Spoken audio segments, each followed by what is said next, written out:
Our St. Louis Dragons are ready for a massive game within the NFC West. Today, we face off against the Los Angeles Rams for a second time within the last 3 weeks.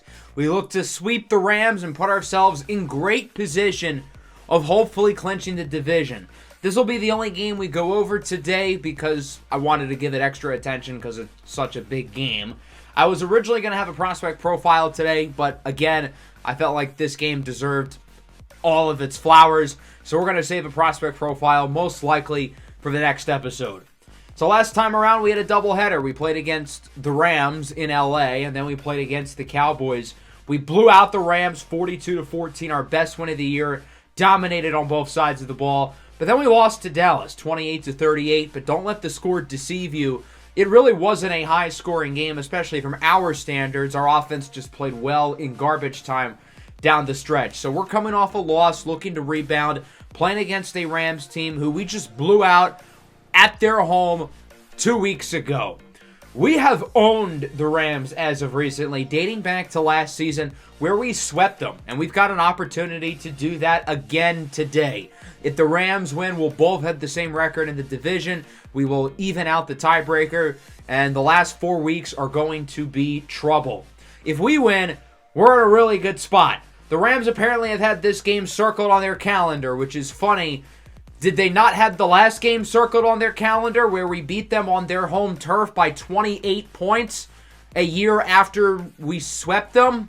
The game was pretty close in the first half, but then Puma Whitlock turned on the Jets after halftime. Career-high 4 passing touchdowns, only throwing 1 incompletion after halftime. That second half was probably the best quarterback performance I think I've ever seen. Deshaun Watson, meanwhile, threw 3 interceptions, albeit all 3 of which were kind of in garbage time. But any chance we can get to trash Deshaun Watson, we will.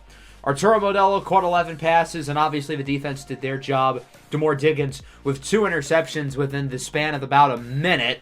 He's got 6 on the year, which is tied for the lead in the NFL. So if we win, we're going to be ahead of the Rams by 2 games, and we're also going to have the tiebreaker, basically eliminating the Rams from the race. Seattle would then be the only other team we'd really have to watch out for. The Seahawks, of course, beat us earlier in the year, and then we play against them again at home in Week 17. As it stands now, we are currently the 2 seed in the NFC playoffs. Carolina currently sits at the number 1 seed. So while we're giving all this hype to the division race, if we win the division, we're also going for seeding, and we would love that first round bye. We know this Rams roster really well. We've played against these guys a bunch in this series, including the last episode. This team needs no further introduction, obviously led by veterans such as Aaron Donald, Nick Chubb, Josh Allen, and of course at quarterback, the Predator, Deshaun Watson. So let's get this show on the road. The 9-3 St. Louis Dragons look to win their 10th game. It would be our 2nd straight season with double-digit wins. Facing off against the 8-4 Los Angeles Rams here at home. The Dragons dominated the Rams in LA 2 weeks ago, and we're looking to do the same here. Beat them again, sweep them for a 2nd consecutive season, and really put ourselves in the driver's seat to win our very first division title in team history. The Rams are going to start with the ball, so we'll take a look at Deshaun Watson, who is thrown to the ground on 2nd down by Devontae Wyatt, who's played really well over these last few weeks. With B.J. Ojulari injured for the next month or so, the Dragons are going to need some more secondary pass rush outside of Simeon Bonnet. On 3rd and 18, Watson throws it into the ground, incomplete. Good coverage, good pass rush, quick stop for the Dragons as they get it on offense. 3rd and 14, Puma Whitlock looking for Isaiah Likely. He's unable to hang on to it. Good defense there in the secondary by Jones. That'll force a punt, and now the Rams get it back. They did not score in the second half against us 2 weeks ago. Watson on 3rd and 7 is sacked again. Simeon Bonnet brings him down. He now has 14.5 sacks on the year. Still in that Defensive Player of the Year race, even though he's quieted down with only 2 sacks in the last 5 games. Here's Puma Whitlock on the move. Connects with Arturo Modelo, who brings it to the 48-yard line for a gain of 13 yards. Modelo has been on an absolute tear over the last month as he gets it on 3rd and 1 with a juke move, and he gets around 7 on the RPO run. Modelo has really become the number 1 playmaker on this team, And if not for CeeDee Lamb in Dallas, he'd be getting some real Offensive Player of the Year looks. 3rd and 2. Davis only gets a yard. Nice tackle by Jermaine Pratt. You know what the Dragons like to do on 4th and short. They're going to be aggressive and go for it rather than kick the 45-yard field goal with Cameron Dicker. Here's Puma Whitlock. It's a pass under pressure. Fires for Isaiah Likely, who gets the first down, gaining 8. Good coverage there by the Rams. Puma Whitlock had to get the ball out, and he threads the needle. 3rd and 7. Keon drops it. That ball was right in his hands, and he was wide open. How'd it fly out of his hands like that? The Dragons have had a handful of drops early today, and after all that, they're going to have to settle with a field goal. 35-yard try for Cameron Dicker is good, and the Dragons lead 3-0. Not a great start for Deshaun Watson, who has been assaulted twice in the backfield already today. Finally, he makes a nice throw over to Van Jefferson, who brings it to the 45-yard line, wrapped up by the former Ram, John Johnson, who had an interception against L.A. 2 weeks ago. From the 33, Rams starting to move it well, but Watson is picked. Owen Popo with the interception down the field. Gives Watson the force. He's gone. A pick 6 for Owen Popo. And the Dragons extend the lead with a defensive touchdown. No Devin White, no problem. These linebackers have really produced since White's injury. Watson looking to rebound as he fires for Cooper Kupp, spinning forward to the 32. And DeJuan Overton, the young defensive tackle, appears to be banged up on the play for the Dragons. From the 32, Watson connects with Van Jefferson, who brings it to the 14-yard line. Watson and the Rams are getting pretty close here to the end zone, looking to match the Dragons' defensive touchdown with 7 of their own. From the 14, Watson kicks and fires for the tight end, Kambiz Shakabi. Watson touches down in the end zone just like he touches down in... Okay, we're not going to go there. It's now 10-7 as the Dragons get it back with 5 minutes left in the first half. Isaiah Likely with a drop on 2nd and 11. Puma Whitlock is 5 for 11, but of his 6 incompletions, 5 of them have been drops. On 3rd and 11, he's sacked by the big fella, Aaron Donald. Aaron Donald's 36, but he's right up there still with Simeon Bonnet and others in the Defensive Player of the Year race. Rams back with it. 3rd and 9. Watson's picked again. Jeff Okudah with his 3rd of the year. He'll be tracked down by the young right tackle Jake Louis. Jeff Okudah continuing to have a phenomenal season. He didn't ask Deshaun Watson for consent when grabbing that ball, but Jeff Okudah, like Deshaun Watson off the field, does not take no for an answer. Play action for the Dragons. Puma goes short for Davis, who gets the first down. Puma was looking to go deep with the play action, but he goes through his progressions. He has Davis open in the flat, who makes a nice play after the catch. Following play action again. This time Puma does have a man open downfield. It's Jamison Williams looking to break tackles. He brings it to the 2-yard line, and the Dragons are getting close to the end zone as they look to get their first offensive touchdown of the game. But, per usual, they're struggling to punch it in. 3rd and goal. Puma rolls out to the right. He fires! It's caught for a touchdown! It's Modelo time. Arturo Modelo with his 10th receiving touchdown of the year. And the Dragons lead it 17-7. After catching 11 passes and a score against the Rams 2 weeks ago, Modelo is right back to business. The only Dragon receiver, or at least regular receiver, without a drop so far. On 2nd down, Watson's incomplete, but he got laid out in the backfield by Simeon Bonnet. That's a roughing the passer call. An illegal play on the field from Bonnet, but when Watson does it, it's illegal off the field. Nonetheless, it's a 15-yard gain, and so the Rams are able to move the chains. Big penalty. Here's Watson, scrambles with it, and he's sacked again. It's Simeon Bonnet with his 2nd of the game. Bonnet has been a game wrecker so far in the first half. On 3rd down, the Rams are going to wave the white flag and run the ball, and Nick Chubb gets 18. Are you kidding? He gets the first down, and the Rams keep it moving, and they get Simeon Bonnet out of the zone. There's DeAndre Washington to the 35. That one should get Jeff Okudah now out of the zone. And the Rams have the real opportunity to make it a one-score game again. Watson fires for Van Jefferson at the 19 as the Rams call their 2nd timeout, still with 22 seconds on the clock. Here's Watson. Looks to throw it. has timing, goes short. It's caught by DeAndre Washington, who's out of bounds at the 7, stopping the clock. Can the Dragons defense get a goal line stand and hold on to a nice lead? With 16 seconds in a timeout, Watson connects. It's caught by Jefferson, who has it at the 1, and the Rams call time with 4 seconds left. Should have called it earlier to get more shots at the end zone. And with there being 4 seconds, the Rams don't feel like they can run a play and then, worst case scenario, kick a field goal, so they're going to kick anyway. This still feels like a really weak call to me. You have it at the 1-yard line. Punch the sucker in! A conservative play call from Sean McVay as he elects for the points. It's a one-score game now, but I feel like the Rams really could have dug into this lead as the Dragons are on top 17-10. Let's take a look at our halftime report around the rest of the NFL as we will start things off in Minnesota. At 9-3, the Atlanta Falcons are another team who we could be competing with for the top seed in the conference. They currently lead the Vikings 10-0 with this touchdown by the rookie Keanu Hokulani. Let's check in on New Orleans. The Saints have really started to play some good football finally with the emergence of former top draft pick Callaghan October as they get the best of the Chicago Bears. I'm excited to play against October a couple weeks from now in Week 18. And then in Cincinnati, the Bengals and the Steelers both fighting for wild card spots right now in the AFC. And we've got a tight one here tied at 7 with this ridiculously impressive touchdown off of a screen by the former Offensive Rookie of the Year, Monty Bradley, who still robbed Puma Whitlock of that award, and I'm still not over it.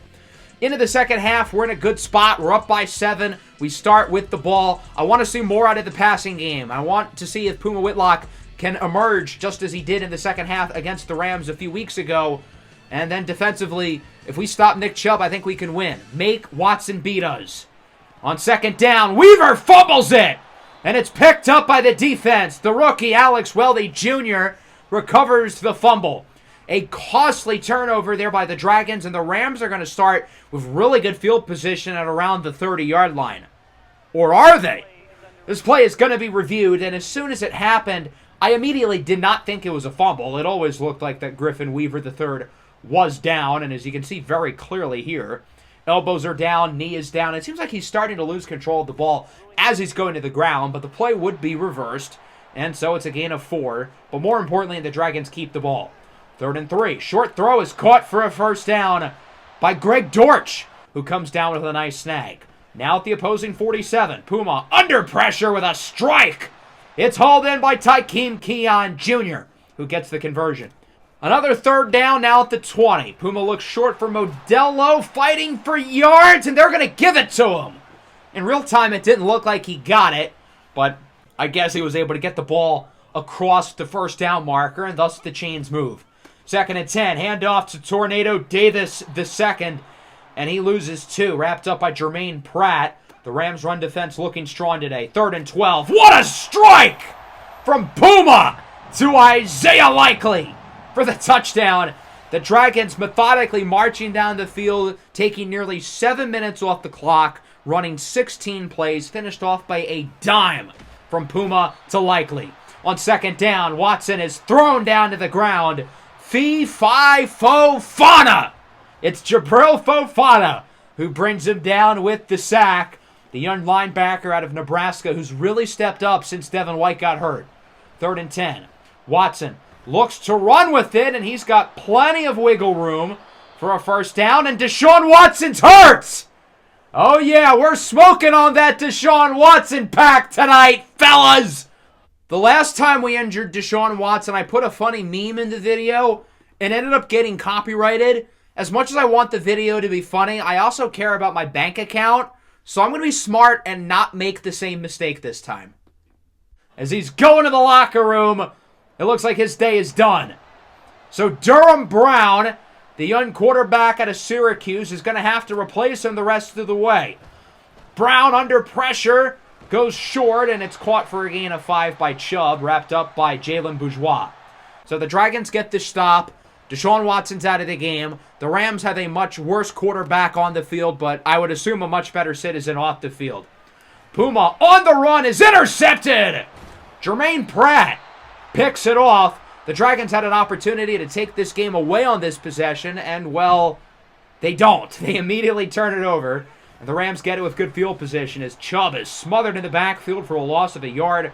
Tavai with the initial hit. And it's Jabril Fofana again who brings him down to finish him off. 2nd and 11. Here's Brown on the run. Fires, and it's caught by Kambiz Shakabi, who gets it to the 23, the second-year tight end out of TCU. Let's move into the 4th now. Dragons in a good spot, up by 14 as the Rams rely on their backup quarterback. Brown on 2nd down goes short for Chubb, and he is leveled for a loss of 3. Jabril Fofana again brings him down. A true breakout game for the young linebacker. They're going to run the ball on 3rd and 10. They don't trust their young quarterback, and it nearly works. Chubb gets 8. He's wrapped up by Saluni. I feel like when you're down by 14, it's a 4th and 2 in the red zone. You got to go for it. I get if it was 4th and 10, but it's 4th and 2. Another weak and conservative play call by Sean McVay as he again elects to only go for the field goal, and it's 24-13. It'll remain a 2-possession lead as the Dragons get it back. Puma is an empty here on 2nd and 9. He's got time, surveys the field and fires for Dortch. Makes an incredible catch. What a snag by Greg Dortch, who's had a few tough catches in this game. Now at the 46, 3rd and 8, Puma rolls out to the right, takes a shot downfield for Modelo. Whoop! Spin move! Broke his ankles! He's gone! Arturo Modelo with a 54-yard score, and the Dragons lead by 3 possessions. Arturo Modelo absolutely violated that defender. A filthy move after the catch by Arturo Modelo. That man had a family. Not anymore. That's the rookie safety, Alex Weldy Jr., a player who I know a lot of you wanted the Dragons to draft, and he just got annihilated by Arturo Modelo. The fact that it was Alex Weldy Jr. who was the one who got his ankles ripped apart on that play is ironic for reasons that some of you may know. What a play by Modelo, possibly putting the icing on this game and doing so in style. His 2nd score of the game and his 11th of the year, the most receiving touchdowns by one player in Dragons history. On to the following kickoff return, it's Travius Hodges-Tomlinson, who jukes away from a defender, breaks the tackle from Dortch, and he could take it all the way. The Rams get the momentum right back. An 101-yard kick return touchdown for Travius Hodges-Tomlinson, the nephew of LaDainian Tomlinson, looking awfully a lot like his uncle on that play. So it's back to an 11-point game as Puma connects with guess who? Arturo Modelo. Now at the 50, 3rd and 10. It's a run with Juskins, and he gets a solid gain, getting around 8, wrapped up by Ernest Jones. The idea of going for it was tempting, but we wanted to pin the Rams deep back towards their own end zone. They're still down by 11. They still have the backup quarterback, as their backup running back just mossed Jabril Fofana down the field. That's Tavorian Tryon, who gets over 50 yards. 2nd and 9, Kambiz Shakabi brings it to the 12, and the Rams offense is quickly in business. Here's Brown under pressure. He is sacked. Simeon Bonnet and Devontae Wyatt with half a sack each, as that'll bring us to the 2-minute warning. 3rd and 10 from the 11. Brown looks to throw it under more pressure, and he completely misfires, looking for Tryon. Good coverage by Jelani Tavai. And the Rams are going to kick again. I get that a field goal makes it a 1-score game, but that's 3 times now where the Rams have been completely unaggressive and kicked. If they had gone for it once or twice and it worked, there's a good shot they'd be winning. The Dragons were prepared for the onside kick. The Rams decided not to. They trust their defense to get a stop, and I honestly don't blame them. The Rams' run defense has been, well, really good today. Puma Whitlock hands it off for Juskins. He is leveled in the backfield by Aaron Donald. 2nd and 11. This time it's Davis. He's leveled by Aaron Donald. 3rd and 11 now. 1st down ends it. The Dragons are just going to run it here with Henry, who gets a solid gain of around 4, but it's not enough. Presley Harvin will punt it away to Travius Hodges-Tomlinson, who took a kickoff to the house earlier, as he has to run back to receive it. Tomlinson gets by defenders. He only has to beat the punter, and Presley Harvin helps bring him down, but still a great punt return from Travius Hodges-Tomlinson, and the Rams are going to start at the 46. Got to give credit to the punter, Presley Harvin, for coming in. If he didn't get that initial contact, there's a chance that Tre'Davious Hodges-Tomlinson takes it all the way. So the Rams are going to get the ball down by 8 with no timeouts, but they've got time and they're starting past the 50. There's no excuse not to score. Let's see if the rookie, Durham Brown, can lead them down the field as the Rams look to tie it. From the 43, 3rd and 6. Brown under pressure, rolls out to the left. He's got open running room, and he throws it away. Durham Brown had a first down, assuming he was able to outrun Simeon Bonnet, but instead he throws it out of bounds. And the game comes down to this, 4th and 6. Everybody in motion, Brown alone in the backfield as he looks to throw it. Rolls out to the left, has open running room again, but he throws it. And he misfires for Shakaby, and that'll do it. Back-to-back plays where Durham Brown could have easily run for a first down, but instead he decides to throw the ball and it backfires. A rookie mistake. I have to imagine Watson, if he was in the game, would have made the smart decision and run for the first down, albeit Deshaun Watson doesn't have the best overall mental judgment skills, but in terms of football IQ, I would say he's got him beat. So we're able to beat the Rams here 31-23. We beat the Rams again. We get the sweep. Puma Whitlock was solid. He wasn't great, but he was solid. Deshaun Watson and Durham Brown were each fine. Watson obviously getting injured through 2 interceptions. Durham Brown I thought was pretty solid, but those last 2 plays at the end of the game were just brutal. Only 10 carries for Nick Chubb, to be fair. That's 4 more than he had last time. 9 for 109 and 2 touchdowns for Arturo Modelo. He really is a superstar at this point. The other receivers, including Jamison Williams, were kind of quiet, though. And then defensively, Jabril Fofana, 10 tackles, 3 for a loss and a sack. He was great. Simeon Bonnet looks back. He had 2.5. Devontae Wyatt was good. Jeff Okudah was good. And shout out Tre'Davious Hodges-Tomlinson with a big kick return, and he nearly took a punt to the house as well in the 4th quarter. So we beat the Rams again, 2 straight years that we've swept them. We lead the division by 2 games over the Rams and the Seahawks with 4 games to go, and we have the tiebreaker over the Rams. So it would basically take a miracle for the Rams to pass us. Now, Seattle absolutely could. If we lose to Seattle in Week 17, things get dicey because that would mean that they had the head-to-head tiebreaker. Seattle didn't play. They had their bye week awfully late in the year. Players of the week, Callaghan October, Kyler Murray, Alani Anderson III, and Foye Oluokun. Before we wrap up the episode, I got to point something out here real quick. Puma Whitlock is the frontrunner for the MVP. He's passed Jalen Hurts and is now in first place. And on one hand, I feel like Puma Whitlock hasn't played like an MVP. He's been really good, but I don't know if he's been at that level. But on the other hand, he's on pace for close to 5,000 passing yards, around 50 all-purpose touchdowns. The interceptions are a little high, but the fumbles are lower than they were last year. Simeon Bonnet is back in first place for the Defensive Player of the Year after his great game against the Rams. Arturo Modelo is 4th for Offensive Player of the Year. It would be awfully funny if we just force-fed Modelo the ball the next 4 weeks to make sure that we get all of our guys awards.